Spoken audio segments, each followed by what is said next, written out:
Good evening, everyone. I'm Shubhapriya. Many of you know me, and I am a co-founder of an educational institute, Immediate Educators in Chennai, Pallavaram. I am also mathematics head in that institute. I have finished my school from Ram Mission High School in Kolkata. I have graduated from St. Xavier's College, and I have done my masters from IIT Madras, Chennai in physics. So this is my first webinar, and to be very honest, I'm a lot nervous. Mainly, I am the person who used to be on the other side of the screen. And today morning, I just got a message from a very close friend who said that just do because you are the best at it. I know that's definitely not correct. That's a very high exaggeration of my capabilities. But what that sentence actually did to me was I was able to fight with my nervousness a little bit, I will say. Don't worry, this will not be a session on motivation and fighting depression. I'm just introducing it for 1 minute. That's it. Thing is, a very important point which she pointed out was that I believe in what I do. Both me and Anirudh, who will be speaking in the next session, both of us had some crazy adventures here and there. Like we participate in a lot of things, we try a lot of projects, and when we have problems, we just don't neglect it. We just don't say that let's go, let's deviate from it, let's go into the conventional way. We deal with it. We believe that what we do is for some good. We believe in the work we do, and that is very common. Why I'm telling all this is that is very common to what many great minds of the 18th and the 19th century did. They used to believe a lot of things which others told rubbish. The world was very peaceful. The world was very calm with this concept of classical mechanics. They were very calm with the concept of thermodynamics. They didn't want anything else. But a few nutcases always believed that something more mysterious, something more fascinating is happening around in the world. The thing being quantum mechanics. So when they first came out with the idea of quantum mechanics, most people say that it was complete rubbish. To not do anything with it, we cannot go ahead of it. So why do you believe in this? It's just a lie. Just don't waste your time. But they didn't stop there. They overcame their problems. They believed in their work.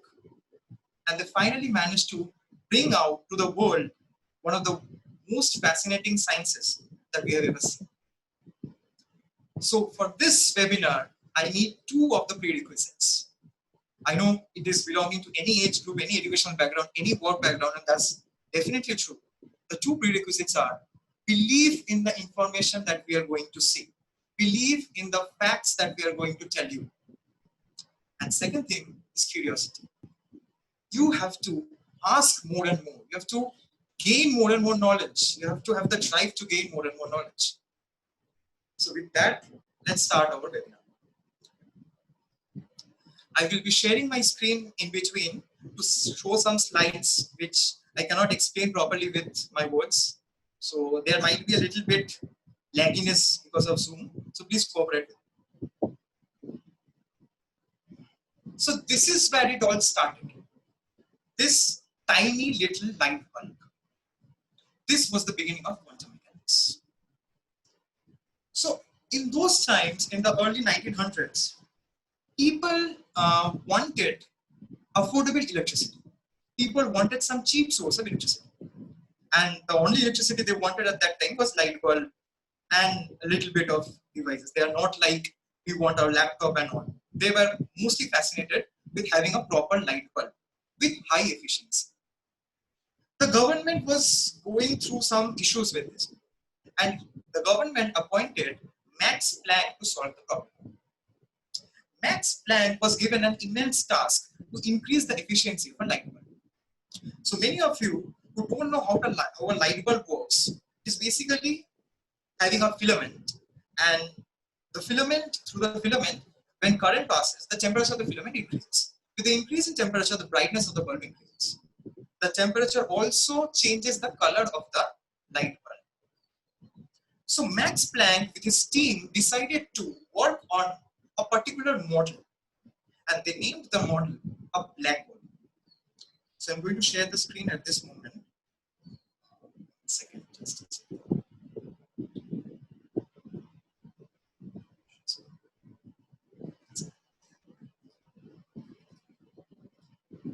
So Max Planck and his team came out with an object called a black body. A black body, which in the general term might sound to be blackish in nature, is actually not. It's some kind of an object which can absorb the maximum amount of energy and can radiate out the maximum amount of energy without much loss in the energy. It is like a sponge. For example, I want to clean my house and I want a sponge, a nearly perfect sponge, which can absorb almost all the water that is on the floor. And I can throw away the water by going outside and somehow pressing the sponge. So a black body will work more or less like a sponge, a perfect sponge, such that there is no loss of energy. So they started they started seeing different lights of the black body as the temperature of the black body increased. As the temperature kept on increasing, Max Planck observed that the light of the black body turned from red to orange to green to yellow and finally whitish. But unfortunately, there was no blue, violet, and definitely no ultraviolet in the emission. This was kind of a mystery for Max Planck. He thought that classically, if he increased the temperature in that way, definitely he should get a point where he should be able to see blue light coming out of the black body. This was a problem which was unsolved at that time. Max Planck called this the ultraviolet catastrophe. At the same time, one of his closest friends, Sir Albert Einstein, was working with electrons. He had somewhat of a different problem related to a gold leaf electroscope. Now, what is a gold leaf electroscope? It's a pretty simple device. A device which is used to detect whether a body is charged or not. For example, this light bulb. If I rub this light bulb, what will happen is the electrons from my body will flow into this bulb. And when I put this bulb close to the brass disc in your picture, the gold leaves will either stay as it is or they will disperse out or they will spread out. If they spread out, that means the light bulb has been charged. If they don't, that means the body is uncharged. It simply works on the principle that a charged body means more number of electrons or positive charge, which means deficiency of electrons. In any way, as a charged body comes close to the brass disc, the electrons will either flow from the body or from the gold leaves. And if they flow from the gold leaves, there will be a low loss of charge in the gold leaves. That means the gold leaves will turn positively charged. And if they flow into the gold leaves, the electrons flow into the gold leaves, they will turn negatively charged. In both cases, the gold leaves will be equally charged and they will repel each other out and they will spread. So this was the simple observation, a simple working of a gold leaf electroscope. But Einstein was not working with a charged body. He wanted to see the effect of light on a gold leaf electroscope. He decided to put first red light on the gold leaf electroscope and then ultraviolet light on the gold leaf electroscope. When he put red light on the gold leaf electroscope, there was no deflection in the gold leaves, absolutely nothing. On the other hand, when he put ultraviolet light, the gold leaf electroscopes strongly collapsed. They collapsed instantaneously. This was again another mystery for Albert Einstein.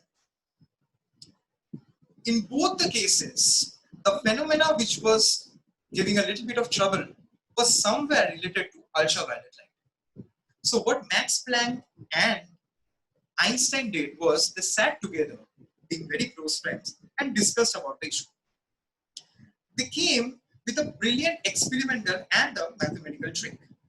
Max Planck, being a strong mathematician, came out with a very strong mathematics trick. He said that light is no longer continuous. Light is coming out in the form of small bundles of energy, small little packets of energy called quantum. The day he wrote the word quantum was 14th December 1900. I'm not so good in history, but I remember this date. And that is the birth date of quantum mechanics. So he said that these light particles, we cannot say particles, light packets which are coming out are having a particular energy. And he expressed that in the form of a law. He said that the energy is directly proportional to the color of the light. E equal to h nu, where h is a Planck's constant, which he had to deliberately put to make his calculation smooth. Albert Einstein believed in his theory and decided to experimentally verify it. He came out with a very famous photoelectric effect experiment. In this experiment, he made light to fall on a metal surface. The light, which till then was considered to be a wave, was somehow transferring energy to the metal, and the electrons inside the metal were getting emitted out. The electron would flow through the circuit as shown in your diagram, and there will be a current which will be observed by the ammeter. This photoelectric effect experiment was a huge milestone in the history of physics. This confirmed that light, which was believed to be a wave till now, can also exist as a particle.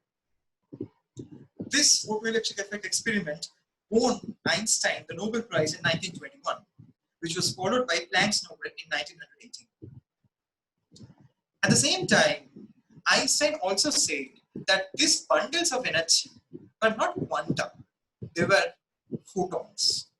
And each photon will have an energy E equal to h nu, which will definitely depend upon the wavelength of light years or the color of the light. So let me tell you what is actually happening. Light is actually throwing balls in front of you.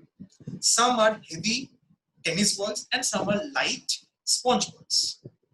So when a heavy tennis ball is getting on the metal surface in a gold leaf electroscope, the heavy tennis ball has sufficient energy and hence the electrons are coming out of the metal surface. But the sponge balls, irrespective of the size being the same, does not have sufficient energy, and hence the photons cannot deliberately emit out electrons from the gold electroscope. The same thing happened in Planck's Planck body. With increase in temperature, they could observe that the light becoming whitish. Sadly, only increase in temperature will not be able to produce the highly energetic tennis balls that Planck understood. So these are the two big mysteries of those times which were solved by Einstein's particle nature of light. Now same phenomena happened around a century back. In the early 1800s, roughly 1801, people were very much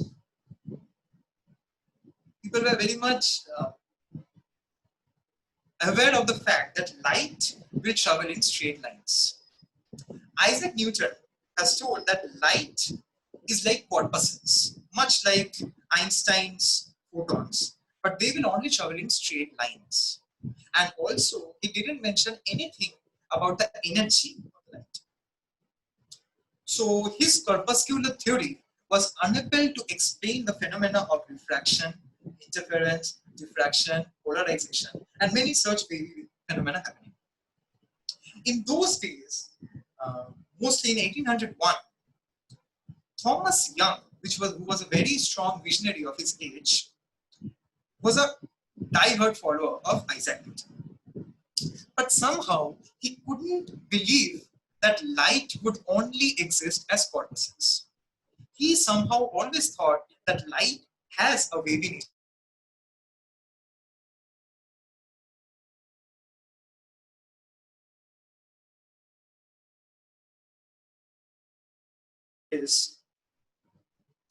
There is a light source which is made to pass through two slits, through two narrow slits, and a screen is placed just behind the light source. So the light, which was believed to be corpuscles, would pass through the double slit, and they would behave as a water wave, according to his observation.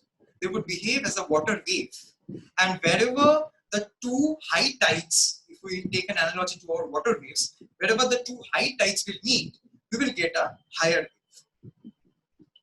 We will get something like this. The two waves are meeting and producing a higher wave. On the other hand, if one high wave meets with another low wave, the waves will simply cancel out each other and we will get nothing. Somewhat in the right side picture, the right picture. He called the first phenomena constructive interference and the second phenomena destructive interference. The reason why he concluded this is the interference pattern which he observed on the screen. There were bright and dark fringes which were one by one observed.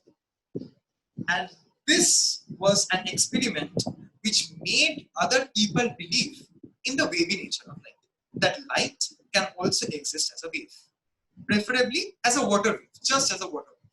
So in this diagram, you can see clearly that when the two crest means the high waves will meet, we will get an even higher wave. And when the crest and the trough will meet, then we will get a dark fringe, or then we will not get any wave at all. So Young somehow convinced people that light would actually behave as a wave and not as a particle. Now let's come back to around 100 years, where we are currently. So 1925. A group of physicists in Bonn University in New Jersey were very excited about how electrons are working.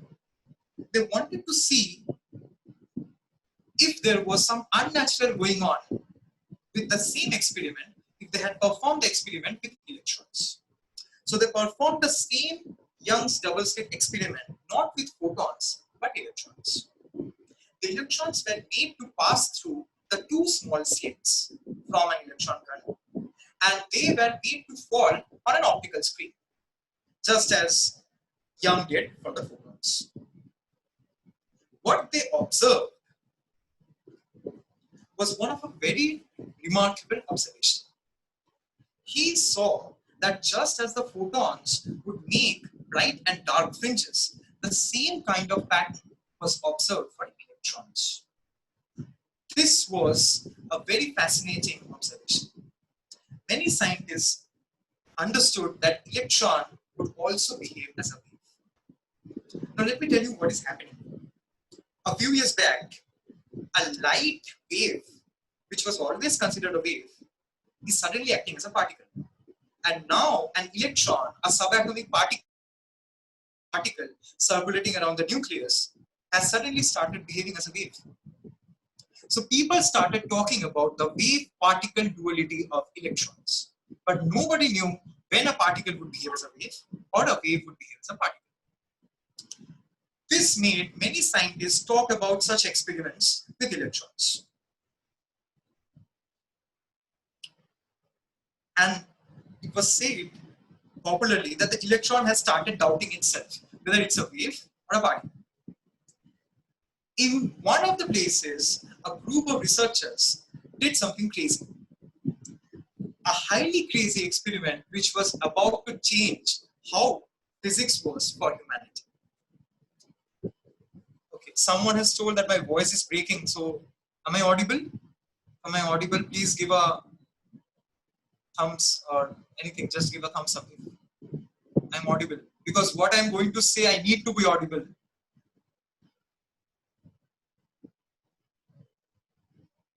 Okay. So a group of scientists in Bonn did the same experiment and we went through that. So now a few researchers decided to throw a single electron.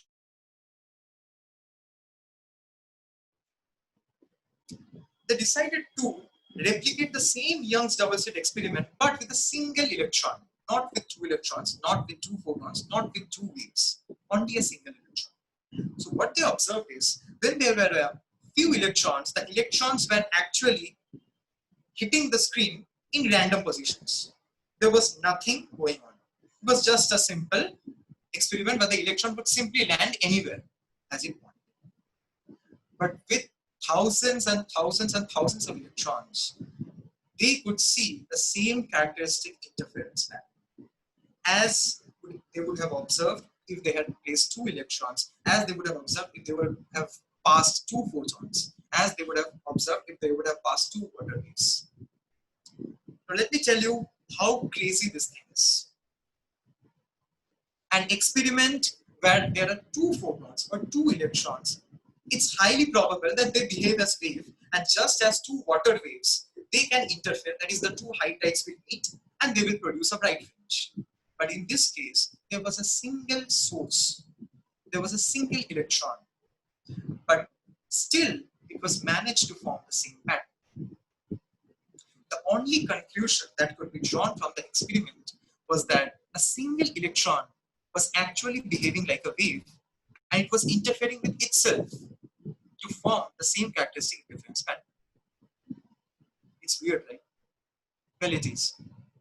Classical mechanics failed to explain this. No matter how much they tried, they could not explain why and how is this thing happening.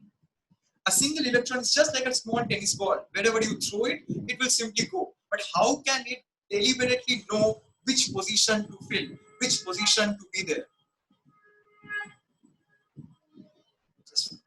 Which position to be at?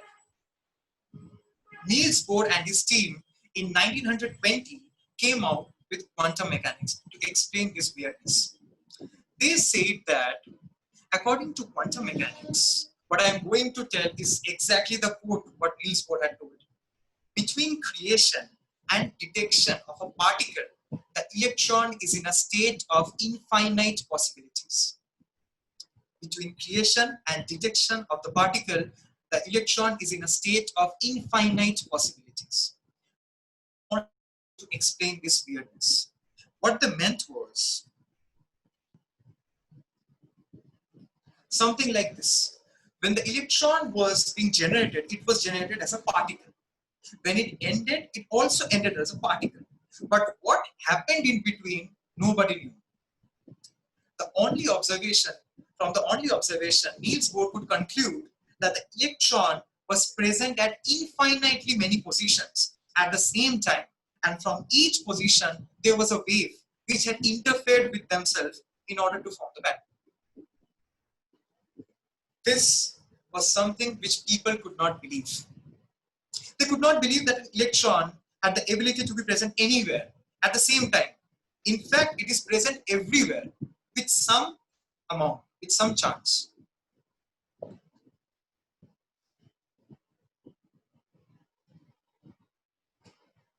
Now, the electron,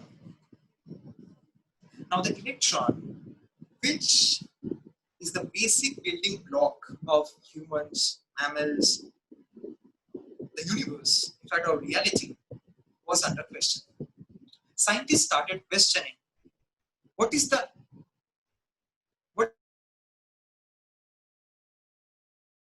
how can it be present at infinite positions at the same time? They started questioning reality. And Niels Bohr had to explain it in this way, that reality is not subjective. In fact, reality is subjective. Reality is infinitely many. There are infinitely many realities. And until and unless we actually measure our reality, we cannot say which one we are choosing. Somehow, if I have to relate to the Young's double slit experiment with electrons, with a single electron, I will say that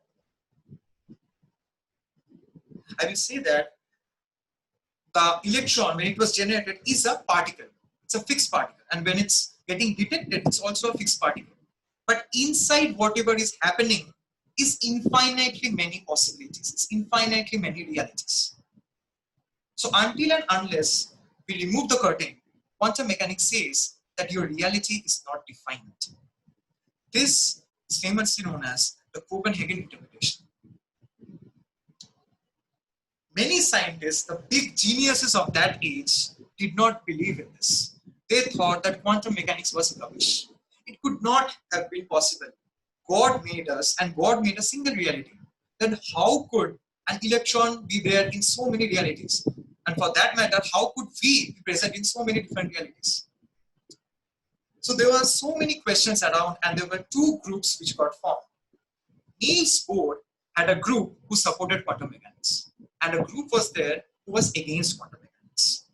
One of the persons of the group, Max Born, who supported the idea of quantum mechanics, came out with a very important theory, with a very important mathematics. He said that an electron, when it's passing through the double slit, is actually like a probability wave. That means he said that quantum mechanics is perfect, quantum mechanics is true, but it's not complete. He said that quantum mechanics is saying that a particle, or here an electron, can be present at infinitely many positions, but with definite probabilities. That means in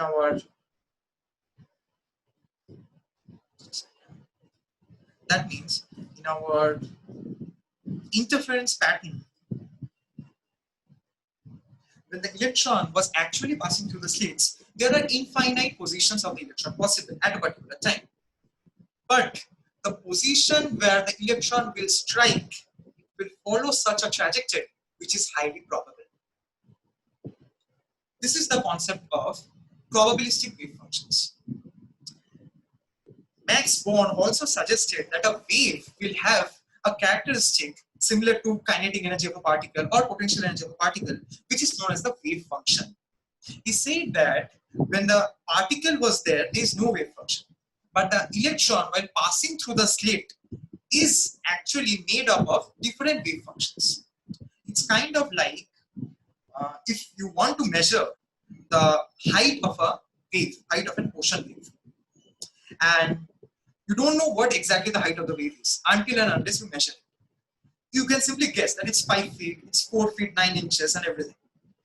So this thing which was there, that height of the ocean wave is uncertain. It's not at all certain when it's actually happening.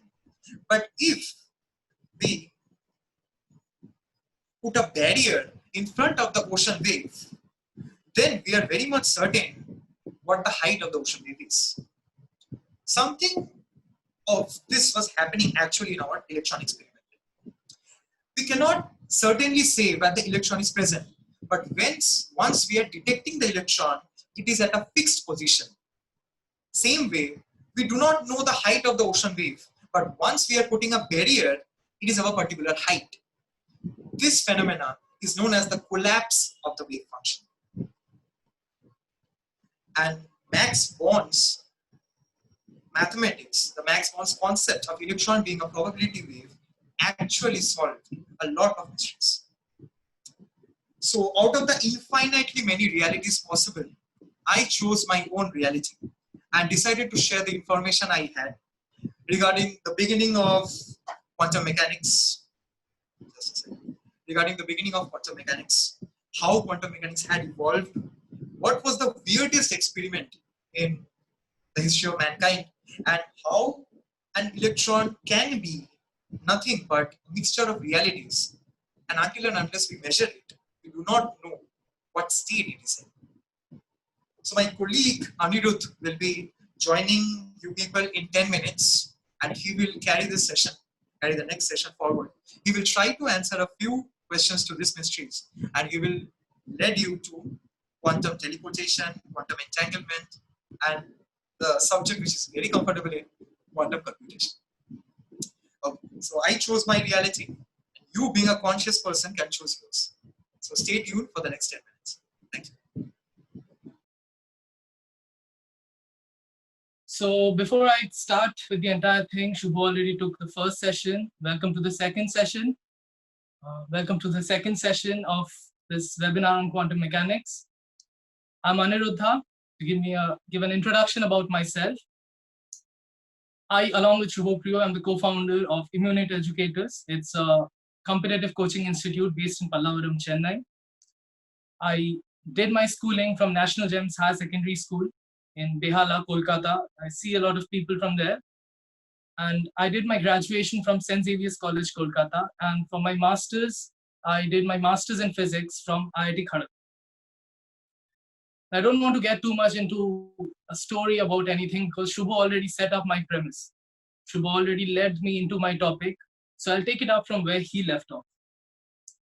So where Shubho left off was that he said that an electron, when I'm leaving it out, an electron does not exist as a particle, it exists as a probability wave. He explained to you how a probability wave can exist, how it can exist in many places at the same time. Now this, besides from a mathematical standpoint, this has many physical implications.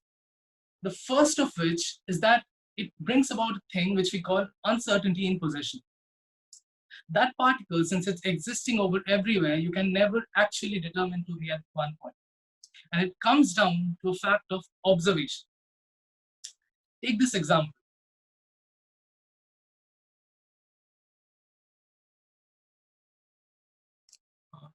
Yeah.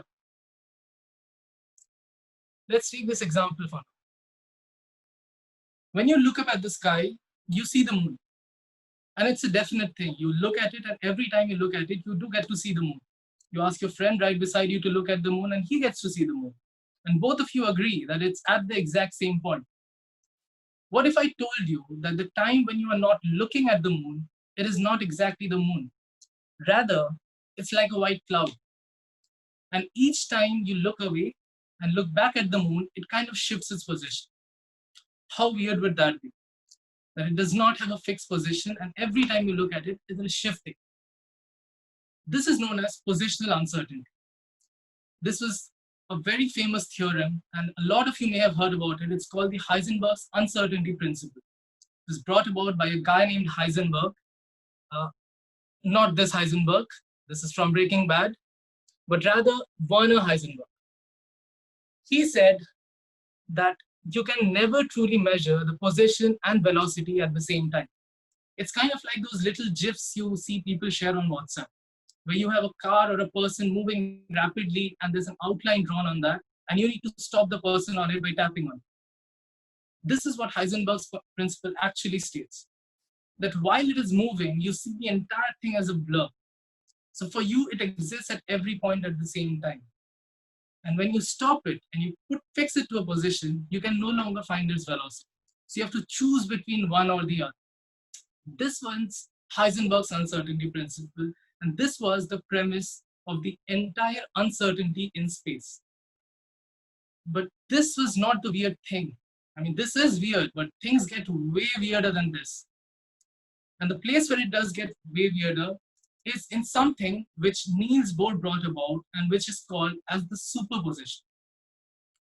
Superposition principle essentially means that a quantum particle can exist in 2 states or 3 states or even 4 states at the same time. It means that anything, what do I mean by state? For example, I have a pen over here. If I take the lid of the pen, this is an uncapped pen. If I put the cap back on, this is a capped pen.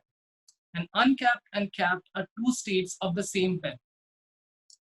What classical physics tells us is that you can either uncap it or you can cap it. It's one of the two.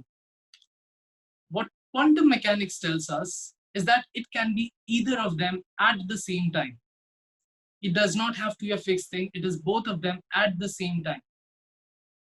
To give you a better understanding of this, consider we have a coin. We have a 1 rupee coin. Let me come closer. We have a 1 rupee coin.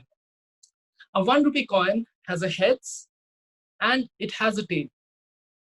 These are the 2 states of a 1 rupee coin. Quantum mechanics tells us that it is neither a head nor a tail. And out of these 2 choices, a coin chooses one of them only when I force it to. This essentially raises a lot of questions. This means that I am choosing my own reality. That as long as I don't choose it, there is no reality as such. This coin is neither head nor tail. It's much like the positional sense, that there is no reality, there is no moon. It's only when you look at it, the moon is there. This is what quantum mechanics says. But you won't believe me when I tell you that how can it be both? Well, in a coin, it's easy to demonstrate. Like I said, a coin is a head and a tail. If I were to flip this coin in the air, the time it is flying, it's spinning. And while it is spinning, it is going through both the head and the tail at the same time. And looking at it, it's just fuzzy. That's the term quantum mechanics we use. It's fuzzy. You don't get to see a head or a tail. And if I were to just let it drop, it would stay in that fuzzy state throughout. But the moment I want to measure it, what do I have to do? I have to stop it. And it's the act of stopping, it's the act where it falls on my hand, it's at that moment that the coin has to choose an option. So this becomes my reality. This is what superposition states. In classical physics, there is no superposition. It says that it is either a head or a tail. Quantum mechanics says it is a head or a tail only when I force it. Let me go through, let me up the stakes, let me lower the probabilities. Say I have with me a deck of cards, okay? Any deck of cards happens to have 52 different options. So if you take one card out at random, for instance, say it is the 3 of spades that I happen to pick up right now, according to quantum mechanics, according to classical physics, sorry, this is the 3 of spades. It could have been any other card, but the moment I pick it up, its fate is determined. It is the 3 of spades. Quantum mechanics doesn't say that. Quantum mechanics says that this 3 of spades, even if this is the same card, even after picking up, this could be any other card. And that this 3 of spades is rather in a fuzzy state. What do you mean by fuzzy state? It means it's always moving. It's always in a fuzzy state. You can never truly determine what it is. And this raises questions. Because if it can be all of the 52 options at the same time, then it is in a fuzzy state, and at another moment, you could have it as an entirely different card. The same card could be entirely different. Now, this is a big issue. This challenges reality as a whole. Not only does it challenge reality, but it also puts other options into place. For example, the change. How quickly does the change happen? Does that mean that as soon as I look away, it changes into something else? The same, suppose for instance, I got the 10 of, it was the 10 of diamonds. I said the 10 of spades. Suppose the 10 of diamonds. Does this mean that in quantum mechanics, if it were true, it could be changing in a moment? Is that what happens? Does it change immediately? So now this may seem like magic to you because it is. It is not quantum mechanics.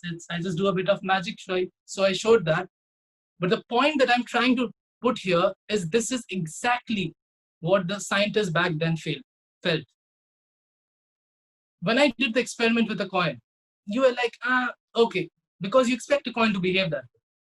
You don't expect a card to change into a completely different option.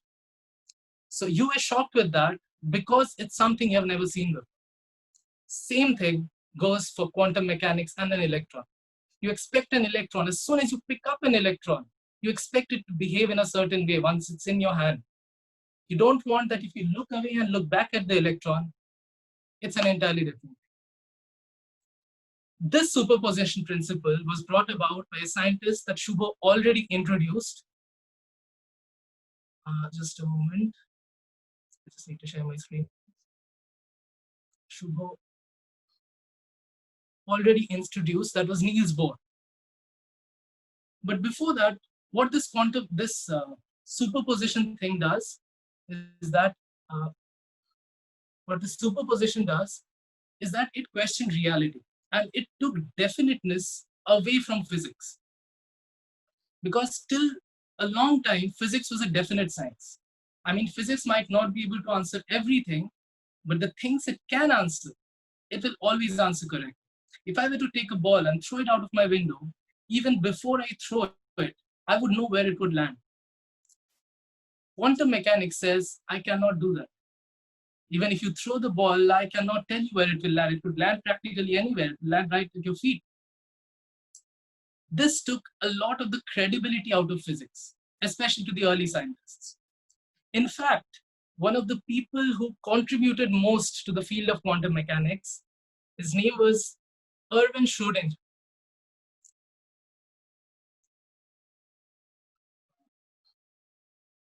Erwin Schrödinger. He gave us the famous Schrödinger wave equation, which actually explained how it is a wave, how anything is a probability wave. And he had this famous science experiment in which he said it's perhaps the most famous anecdote in quantum mechanics. It's called the Schrödinger's cat. The experiment was simple. You have a box, you put a living cat inside the box, and you have a poison vial. You have some poison that can be released at any random moment of time. So you put the cat and the poison in, you seal the box up, and the poison may kill the cat or it may not kill the cat. It's only after you open the box do you get to know whether the cat is alive or it is dead. This is all cool with classical physics. But quantum physics says, till you open up the lid, the cat is both alive and dead. It exists in two states at the same time. This is an example of Schrödinger's cat, a cat that is both alive and dead at the same time. This superposition principle, the entire quantum mechanics movement, was led forward by this man, Niels Bohr. Someone not mark on the screen. Okay. It was led forward by Niels Bohr. Now, the thing with Bohr was that he was very influential at that time. And for the other party to equally get that amount of inspiration, they needed someone who was big. And the people who were against quantum mechanics, they found their leader in perhaps the biggest physicist to have ever lived at the absolute peak of his powers, Albert Einstein. Now, to give you an idea about why challenging quantum mechanics was so difficult, you see, quantum, usually when you have a theory and you want to disprove it, you have to do that with experiments. And you experimentally prove it and experimentally try it out and you measure it and you prove whether it is right or wrong. The issue with quantum mechanics was, how do you prove something which says that the act of measurement itself questions your reality? If something disproves the act of measurement, how do you defeat that with measurement? So Einstein at this point knew that this was not the way to go about it, that this was no longer classical physics and that he had to approach it differently, and that this was modern physics. And Einstein, being the genius that he was, knew that modern problems require modern solutions. If you people got this meme reference, do give me a thumbs up to let me know that you people got it. So what he did was that he used to do thought experiments. Thought experiments are ways in which you just think of an experiment, but you don't really do it. And there was this big rivalry back then. Einstein trying to disprove Bohr, and Bohr every time somehow able to justify how quantum mechanics is true. And this thing carried on for a really long time.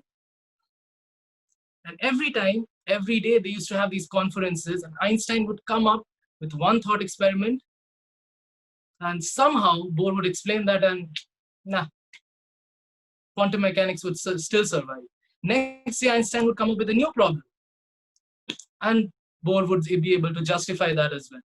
And this carried on for quite some time until finally, with Einstein combined with two of his colleagues, Boris Podolsky and Nathan Rosen, to create what is known as the EPR paradox. This was the one thing that finally stumped Bohr. And it came that he did not have an answer to this. He could not justify the paradox. And this was so big, in fact, that the New York Times actually did their headlines based on this, that Einstein attacks quantum theory. So I'll explain to you what this EPR paradox was. Well, say I have two colored particles here. One is black, one is green. These are two hanging clips, by the way.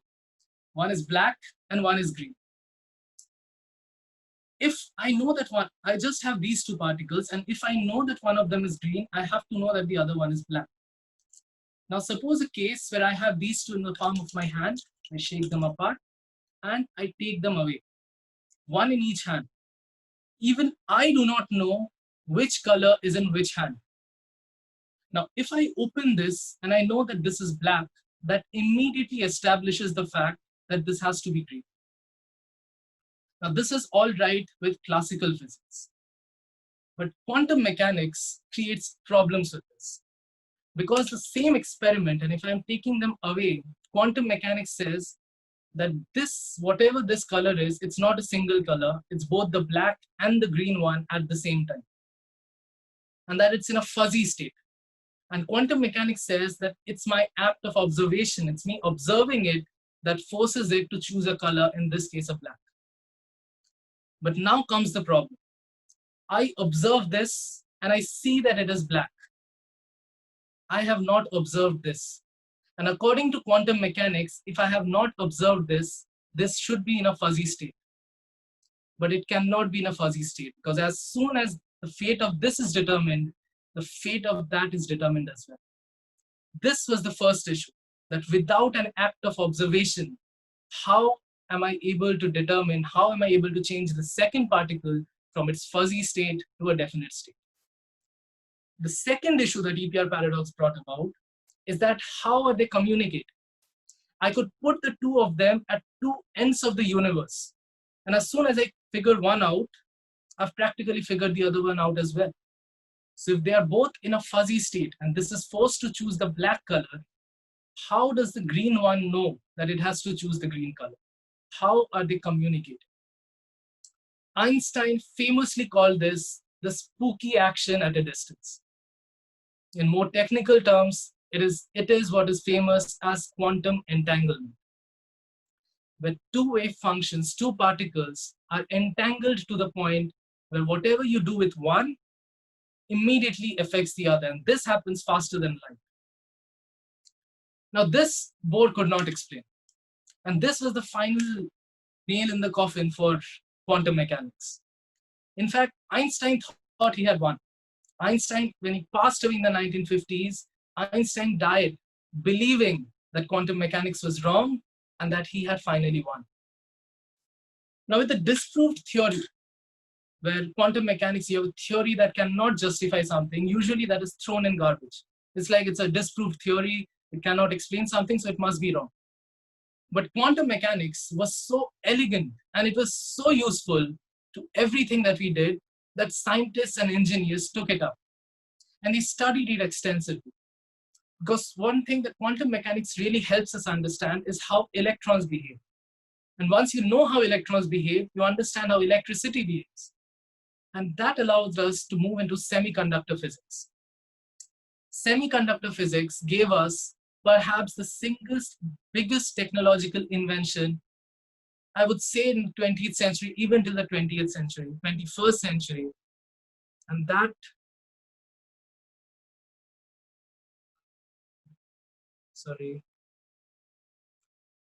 is a transistor.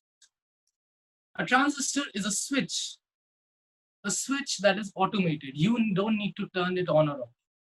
And this invention of a transistor, which was made possible by quantum mechanics, allowed us to eventually create ICs.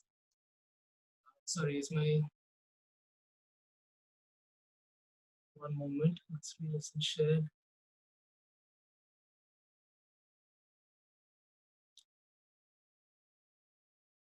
It allowed us to create ICs, which are just a combination of transistors. Even the chips that you have in your processors, these are all just combinations of transistors. And that led to the digital revolution that we have today. Everything from your laptops, PCs, cameras, everything that you see, except maybe your basic filament light bulb and maybe your ceiling fan. Other than them, everything works on the basis of quantum mechanics.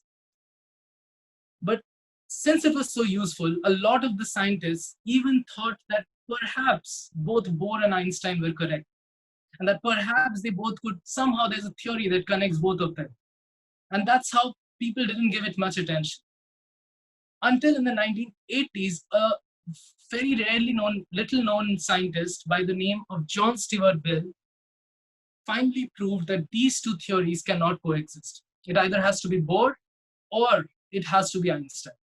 And he even devised a test which is known as the Bell test. Now, the Bell test did a simple thing. When it was performed in the lab, it actually did quantum entanglement. That means it actually created entangled particles, and it showed, just a moment, yeah, and it showed that what happens to one instantly affects the other. And this was really big because it was really big for two reasons. Firstly, because it proved that quantum mechanics was real, it wasn't wrong. And it proved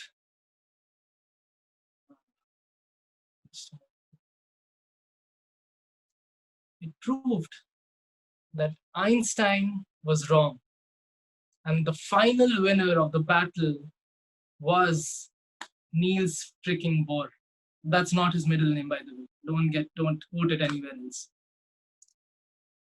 But the second thing, and perhaps the bigger thing that it did, was since now you have an experiment so outlandish and you can reproduce it in a lab, it opens up a whole range of possibilities.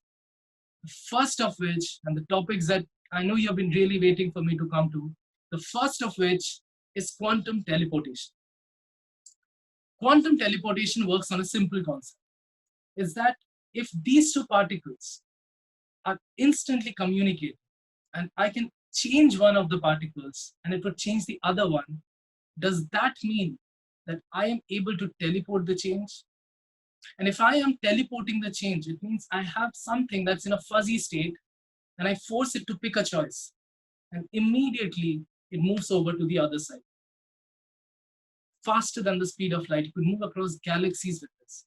Now, quantum teleportation may seem completely out of a sci-fi movie from Star Trek or Star Wars, but it has been done in reality with photons. I mean, that's the fundamental particle. That's how it has been done. I mean, you can say that human teleportation is on the cards, but probably decades, if not centuries away. Human teleportation is too far away. It's too complicated. There's a lot of other variables involved. But quantum teleportation is possible in fundamental particles because of quantum entanglement. But now let's move ahead from a bit of the sci-fi into the things that are really mattering, the things that are really making an impact in the world right now. The first of which is quantum computation.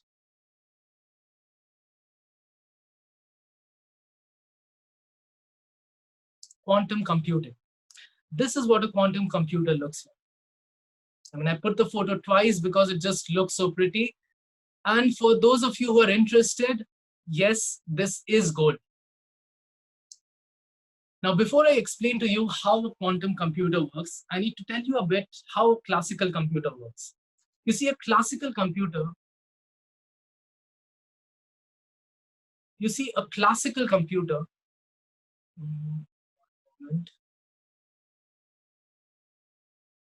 uses something known as a classical bit. A classical bit is either a 0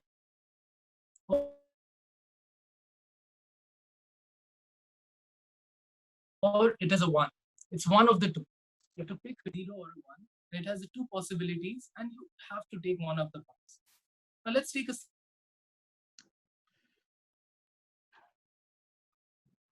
So we were talking about how a classical computer solves it. So a classical computer solves a maze in this way. It tries out every possible path, and it goes and comes back in every possible path. And as you can see, it takes time because you have to try out every possible option. You have to try out every possible option. So this is all fine when you have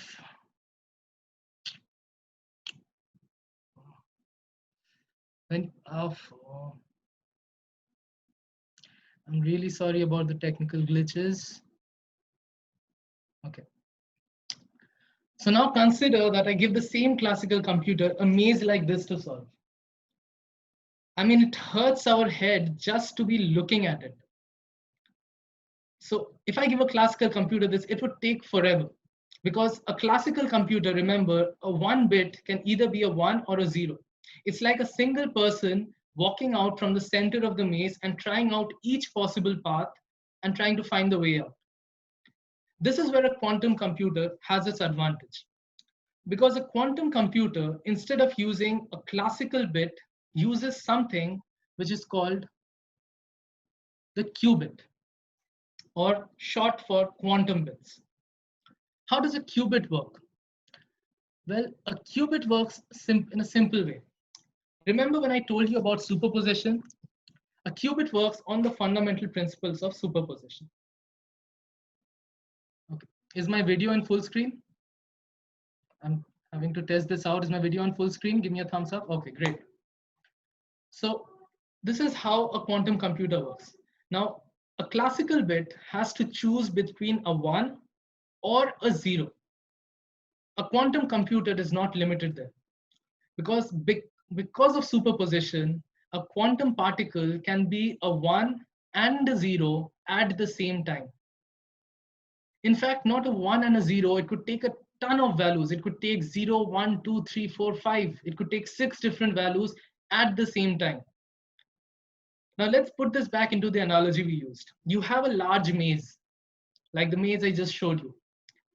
And a classical computer, what it does, it sends out one person to find the way out.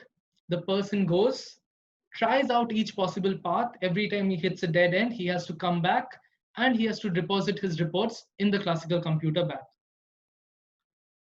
In a quantum computer, since a quantum particle can exist in possibly 5 different states, it's like a quantum computer doesn't send out one person to search for the solution. It sends out 5 different people at the same time. This is why a quantum computer is much faster. This is the first reason. The second reason which is much faster, and this is amazing, is that it also works on the principles of entanglement. Remember entanglement? That 2 particles have the ability to communicate with each other. So now all those 5 people are going out searching for the answer. But now I give each of them a cell phone, something to instantly communicate with. So that each time a quantum particle hits a dead end, it can inform each and every one that, okay, this path led to a dead end. Do not come into this path. You can understand how quick that would make the process. In fact, it is so quick. I'm going to be sharing a few results right now. It is so quick. It's literally insane. It's going to blow your mind. So earlier quantum computing was just the thing of scientists. Now it's so useful that big companies are taking it up. And recently, in last year, in October, Google said that it has tested its first quantum computer and the results have come. Let me share with you the results.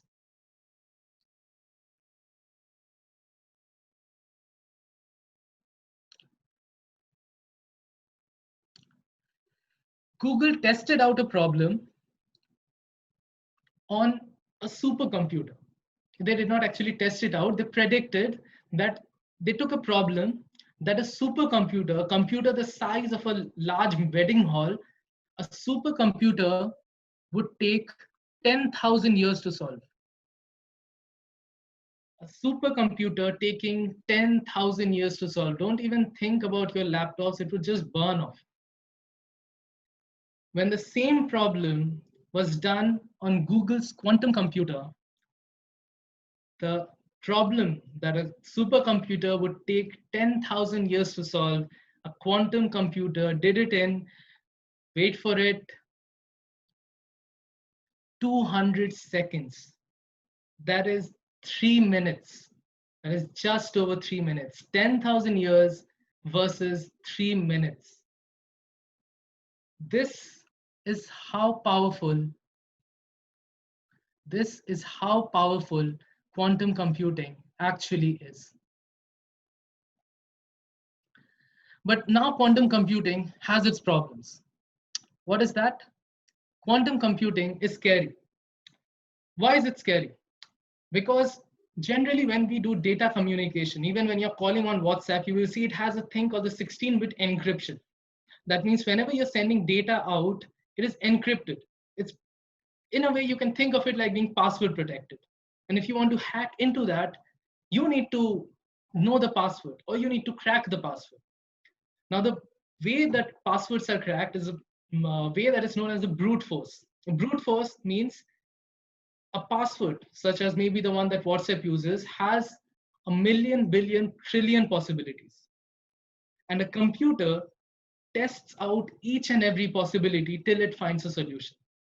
Now, for a regular computer or even a supercomputer to test out a million, billion, trillion possible options, it would take weeks, if not months, to crack it. And by that time, the company would already have changed its password. That is why your information right now is protected.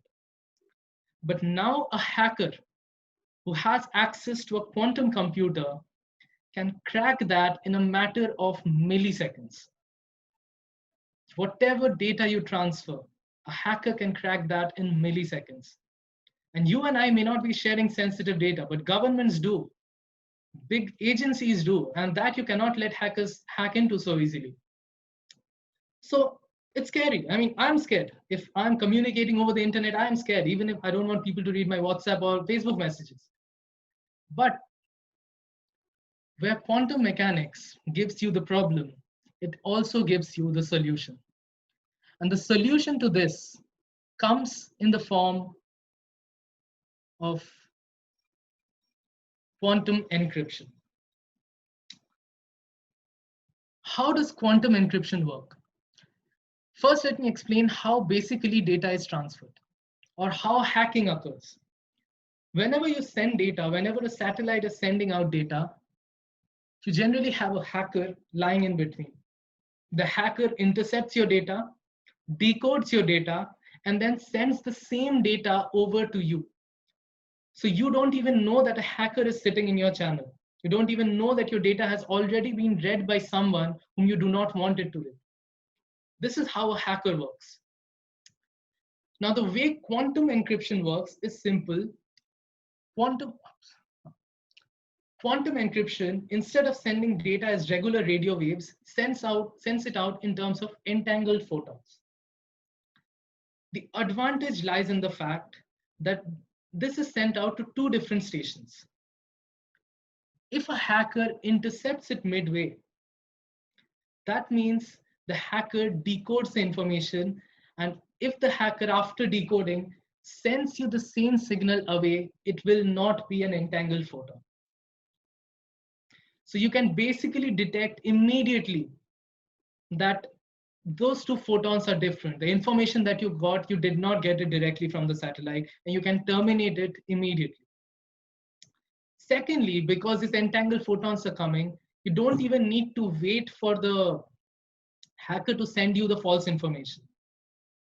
If the hacker detects an entangled photon, immediately the other entangled photon that was coming straight to this also changes its quantum state because of entanglement. So you immediately know whether someone is sitting in your channel. Now, why is this huge? This is huge for a simple reason. Because still before, whenever you had encryption methods or protection methods, they always relied on an algorithm or a trick or a method that would somehow make the process more complicated for the hacker, that would make it more elaborate for the hacker, and he would take more time or maybe get confused in the process. It always relied on tricks and algorithms. This is an encryption technique. This is an encryption technique that works to prevent you from hacking based on the laws of physics. The very laws of physics stop it from being hacking. This is not a trick. This is not an algorithm. This is the law of nature that is protecting your information. This is quantum information. This is quantum encryption. So we have covered a lot of topics so far. I'll go over the things in detail. Shubho went through the history of quantum mechanics, how it started from a humble light bulb, how a humble light bulb gave rise to quantum computing and quantum encryption, how it came so far along the path. And in the process, we saw how it gave weird effects. It gave superposition, it gave entanglement, it had that positional uncertainty, and so on and so forth. But like Shubho said, and I'll say that again, this is just the tip of the iceberg. Quantum mechanics is huge. By huge, I mean huge. And if you ever like to delve into it,